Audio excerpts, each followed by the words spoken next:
نوح کی کشتی 6 مہینے تک پانی میں تیرتی رہی۔ اس فصیل سے پہلے ایک خندق تھی جسے پانی کے ساتھ بھر دیا گیا تھا۔ کسی مشرک یا کافر کے لیے اللہ کے نبی مغفرت کی دعا نہیں مانگتے۔ آج کا عنوان ہے ایسی زمین جہاں کوئی کھیتی باڑی نہیں۔ ابراہیم علیہ السلام فلسطین میں آباد تھے۔ بی بی سارہ ابراہیم کی پہلی بیوی ان کے ساتھ رہتی تھی۔ بی بی سارہ ابراہیم علیہ السلام کے چچا کی بیٹی تھی۔ شادی کے وقت ابراہیم کی عمر 35 سال تھی اور ان کی شادی ملک شام میں ہوئی۔ ابراہیم اور سارہ نے بہت سے ملکوں کا سفر کیا۔ جناب ابراہیم سفر کرتے کرتے مصر پہنچے۔ فرعون مصر ایک ظالم اور سخت بادشاہ تھا۔ فرعون کے کارندے اپنی سلطنت میں رہنے والے یا سفر کرنے والے لوگوں میں سے خوبصورت لڑکیوں کو اٹھا کر لے جایا کرتے اور بادشاہ کو پیش کر دیتے تھے۔ فرعون اس کے بدلے میں انہیں انعام سے نوازا کرتا تھا۔ فرعون کے فوجی بی بی سارہ کو بھی اٹھا کر لے گئے۔ فرعون برے ارادے کے ساتھ بی بی سارہ کی طرف بڑھا تو اس کا بازو شل ہو گیا۔ فرعون کو احساس ہوا کہ یہ کوئی غیر معمولی شخصیت ہے۔ بی بی سارہ سے معافی مانگی۔ بی بی سارہ نے فرعون کو معاف کر دیا تو اس کا بازو ٹھیک ہو گیا۔ جناب ابراہیم کو بھی وہیں بلایا گیا۔ فرعون نے اپنی غلطی کی تلافی کرنے کے لیے اپنی سب سے ایماندار خادمہ ہاجرہ کو سیدہ سارہ کی خدمت کے لیے انہیں دے دیا۔ بی بی ہاجرہ قبطی یعنی مصر کی رہنے والی ہیں۔ تورات کی روایات کے مطابق بی بی ہاجرہ مصر کے بادشاہ فرعون کی بیٹی ہیں۔ سیدہ سارہ نے ہاجرہ کو ابراہیم کے نکاح میں دے دیا۔ جب 2424 قبل مسیح میں اسماعیل پیدا ہوئے، اللہ کے نبی ابراہیم کی عمر 86 سال تھی۔ اسماعیل سیدہ ہاجرہ کے بیٹے ہیں۔ بی بی سارہ اس وقت تک بے اولاد تھی۔ اللہ کریم نے اپنے نبی ابراہیم کو حکم دیا کہ وہ اپنے بیٹے اسماعیل اور بی بی ہاجرہ کو ریگستان میں چھوڑ آئیں۔ ایک روایت کے مطابق بی بی سارہ نے جناب ابراہیم سے ہاجرہ اور ان کے بیٹے اسماعیل کو کہیں دور چھوڑ کر آنے کا مطالبہ کیا۔ یہ بہت بڑا امتحان تھا۔ اپنے اکلوتے بیٹے کو جو ابراہیم کے بڑھاپے میں پیدا ہوا، اس بیوی کو جو بہت خیال رکھتی تھی اور نہایت نیک تھی، دونوں کو ایسی جگہ پر چھوڑ آنا جہاں دور دور تک کوئی نہ ہو، سوچنا بھی آسان نہیں ہے۔ اللہ کے نبی اس مشکل امتحان سے نہ گھبرائے۔ ایک خیمہ، چند کپڑے، کھجوریں اور پانی ساتھ لیا۔ دور ایک غیر آباد صحرا میں جہاں انہیں چھوڑنے کا حکم ملا تھا لے گئے۔ انہوں نے فلسطین سے جنوب کی طرف 1235 کلومیٹر کا سفر طے کیا۔ اللہ کے نبی اور ان کے خاندان نے اونٹ پر 40 دن سفر کیا تو یہاں پہنچے۔ کیا بی بی ہاجرہ کو یہاں سے واپس اپنے گھر جانے کی کوئی امید ہوگی؟ اندازہ کریں اس صبر اور شکر کرنے والی بیوی کے حوصلے کا۔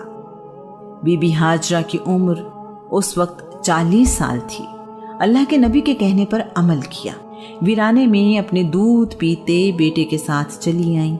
صرف یہ پوچھا، آپ ہمیں کس کے سہارے یہاں چھوڑ کر جا رہے ہیں؟ ابراہیم کا جواب تھا، واحد اور مہربان رب کے سہارے۔ بی بی ہاجرہ نے اطمینان سے کہا، ٹھیک ہے، مجھے یقین ہے کہ ہمارا رب ہمیں اس امتحان میں کامیاب کرے گا۔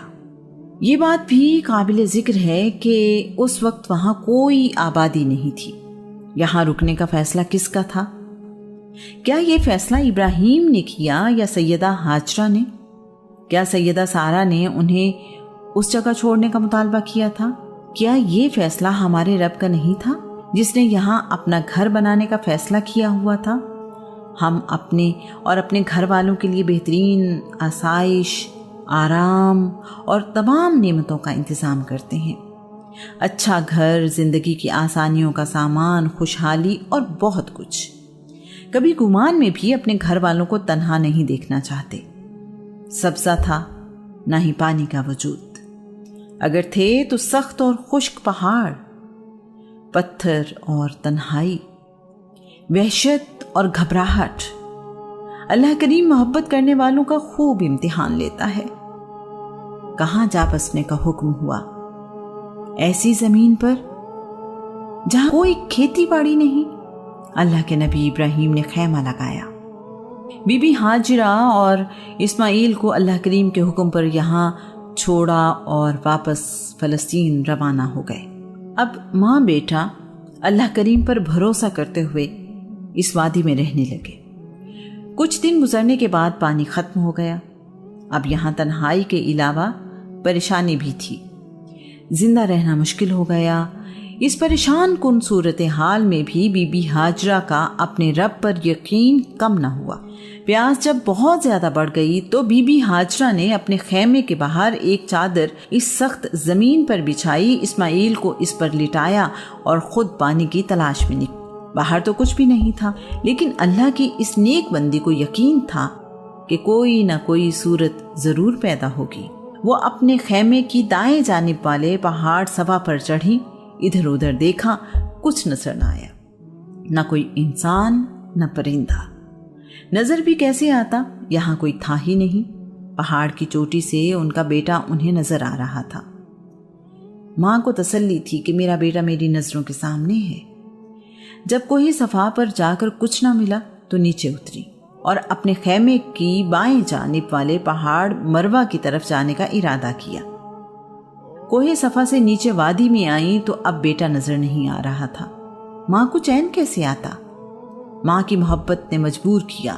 وہ اب چلنے کی بجائے دوڑنے لگی۔ جب تک انہیں بیٹا نظر نہ آیا دوڑتی رہی۔ بیٹا نظر آیا تو دوبارہ چلنے لگی۔ پہاڑ پر چڑھنا اترنا آسان کب ہے؟ اب وہ کوہ مروہ جو ان کے خیمے کے بائیں جانب ایک پہاڑ تھا اس کے اوپر چڑھی۔ یہاں بھی کچھ نظر نہ آیا۔ دوبارہ سوچا کہ کوہ صفا پر جانا چاہیے۔ کوہ مروہ سے اتریں۔ جب وادی میں پہنچنے پر اسماعیل نظر نہ آئے تو پھر دوڑنا شروع کر دیا۔ یہاں ہمیں سوچنا چاہیے کہ ایک ماں، بھوک اور پیاس، اکیلی اولاد، وہ بھی ابھی گود، نہ کوئی اور انسان، نہ زندگی کی امید۔ کبھی ایک پہاڑ پر چڑھتی ہیں تو کبھی دوسرے پہاڑ پر۔ جن لوگوں نے پہاڑی علاقوں میں چھٹیاں گزارنے کے لیے سفر کیا ہے جانتے ہیں کہ پہاڑوں پر چڑھنا اور اترنا کس قدر مشکل کام ہے۔ ہم اپنی خوشی سے جاتے ہیں اور بہت جلدی تھک جاتے ہیں۔ یہاں تو ایک ماں اپنے بیٹے کی بھوک اور پیاس کی خاطر پریشانی میں پہاڑوں پر چڑھتی اور دوڑتی ہے۔ اس پریشانی کا اندازہ صرف ماں ہی کر سکتی ہے۔ بی بی ہاجرہ کی بے چینی ختم ہونے کا نام نہیں لے رہی۔ وہ دیوانہ وار دونوں پہاڑوں پر بار بار جا رہی ہیں۔ وہ سعی کر رہی ہیں کہ شاید کوئی انسان نظر آ جائے اور پانی کا انتظام ہو جائے۔ سیدہ ہاجرہ 7ویں بار صفا پہاڑ سے مروہ پر پہنچی تو انہیں ایک عجیب منظر نظر آیا۔ انہوں نے دیکھا کہ جہاں بیٹا لیٹا ہوا ہے اس کے بالکل قریب پانی ہے۔ ان کی خوشی کی کوئی حد نہ رہی۔ کہیں یہ نظر کا دھوکہ تو نہیں؟ کیا واقعی سخت پتھر کے پہاڑوں میں پانی ہے؟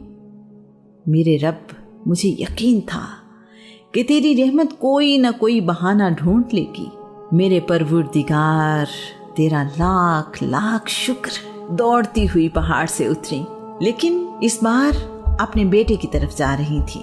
اسماعیل کے پاس پہنچی تو دیکھتی ہیں کہ جہاں اسماعیل روتے ہوئے ایڑی مار رہے تھے وہاں اس پتھریلی زمین سے پانی کا چشمہ نکل آیا ہے۔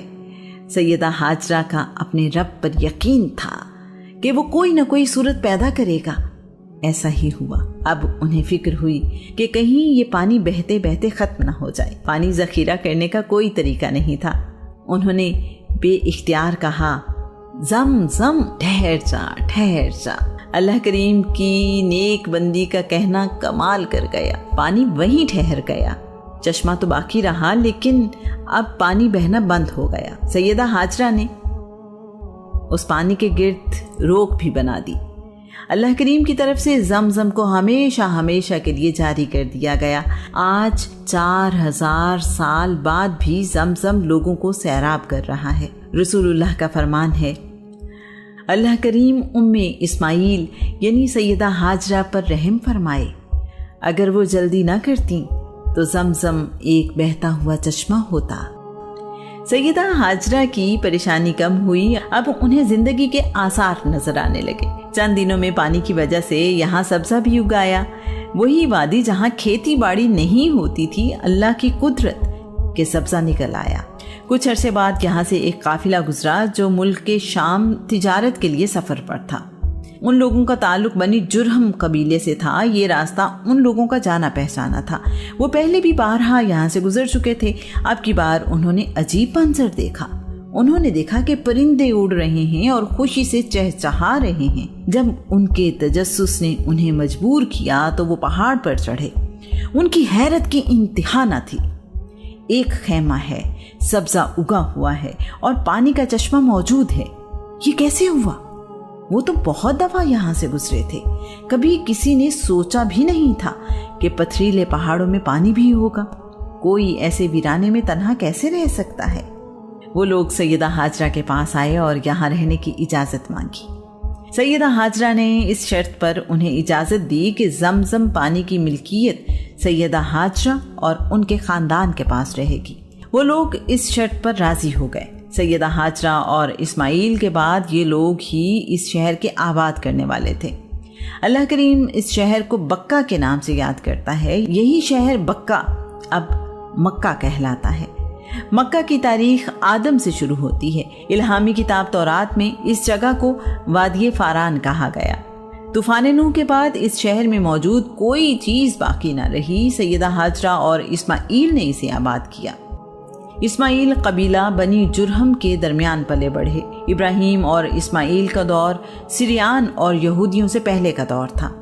علمی اعتبار سے ان کا دور اللہ کے نبی یعقوب اور موسیٰ کے دور سے بہت ممتاز دور تھا۔ ابراہیم اور اسماعیل کی زبان عربی تھی۔ بعض تاریخ دان یہ بیان کرتے ہیں کہ جناب اسماعیل نے عربی زبان قبیلہ بنی جرہم سے سیکھی۔ یہ بات حقیقت نہیں کہ بنی جرہم کی زبان عربی تھی۔ ایک عرصے تک بنی جرہم پانی کی ملکیت بنی اسماعیل کے پاس رہنے کے وعدے پر قائم رہے۔ بعد میں انہوں نے اسماعیل کی اولاد سے وعدہ خلافی کی اور پانی کی ملکیت ان سے چھین لی۔ آنے والے دور میں بنی خزاع اور بنی اسماعیل نے بنی جرہم سے جنگ کی اور انہیں مکہ سے نکال دیا۔ بنی جرہم جاتے ہوئے زمزم کا چشمہ بند کر گئے۔ صدیوں بعد عبد المطلب یعنی رسول اللہ صلی اللہ علیہ وآلہ وسلم کے دادا نے چشمہ زمزم کی کھدائی کروائی تو پانی کی ملکیت ایک بار پھر بنی اسماعیل کے پاس آ گئی۔ زمزم پانی کی ذمہ داری آج بھی اسماعیل کی اولاد کے پاس ہے۔ ظاہری اسباب میں یہ شہر اللہ کے نبی اسماعیل اور سیدہ حاجرہ کے لیے بسایا گیا۔ حقیقت میں یہ کائنات بسائی ہی اللہ کے آخری رسول صلی اللہ علیہ وآلہ وسلم کے لیے گئی۔ ایک نہ بدلنے والی زبان عربی عطا کی گئی۔ آخرکار قرآن مجید اللہ کریم کی آخری الہامی کتاب کو بھی تو یہی نازل ہونا تھا۔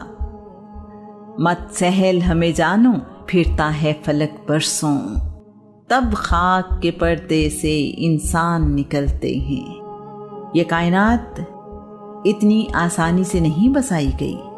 زندگیاں اور صدیاں گزری تو یہ آباد ہوئی۔ شہر مکہ رسول اللہ صلی اللہ علیہ وآلہ وسلم کی ولادت سے 25,000 سال پہلے آباد ہوا۔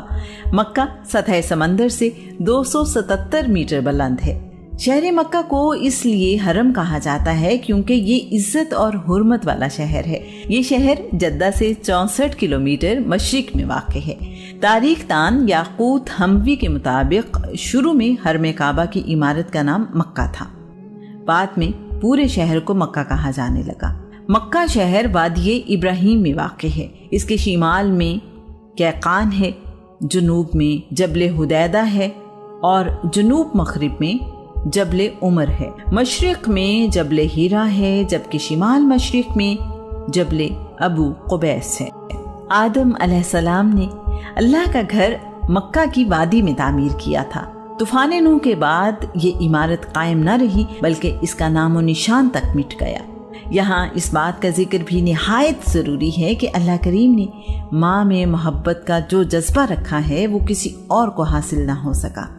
اللہ کریم کو ایک ماں سیدہ حاجرہ کا اپنے رب پر ایمان اور اپنے بیٹے کے لیے کوشش، بھاگ دوڑ، اتنی پسند آئی کہ اسے حج اور عمرے کا لازمی حصہ بنا دیا۔ یہ پابندی بھی لگا دی کہ جس طرح میری بندی پہاڑوں پر چڑھتی رہی اور نشیبی جگہ پر دوڑتی رہی، ویسے ہی پہاڑوں پر چڑھو اور دوڑو۔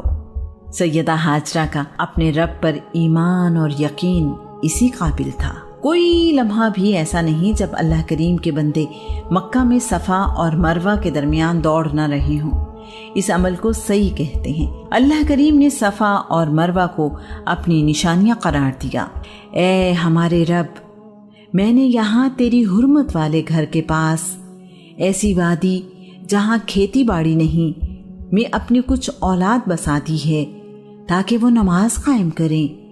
ہمارے رب، لوگوں کے دل ان کی طرف مائل کر دے اور انہیں پھل کھانے کو دے تاکہ وہ شکر ادا کریں۔ جب تم پیٹھ پھیر کر چلے جاؤ گے تو میں تمہارے بتوں کے ساتھ ایک چال چلوں گا۔ ابراہیم نے کلہاڑا استعمال کرتے ہوئے تمام چھوٹے بتوں کو توڑا۔ کسی بت کا کان کاٹ دیا تو کسی کی ناک، کسی کی آنکھ تو کسی کا سر۔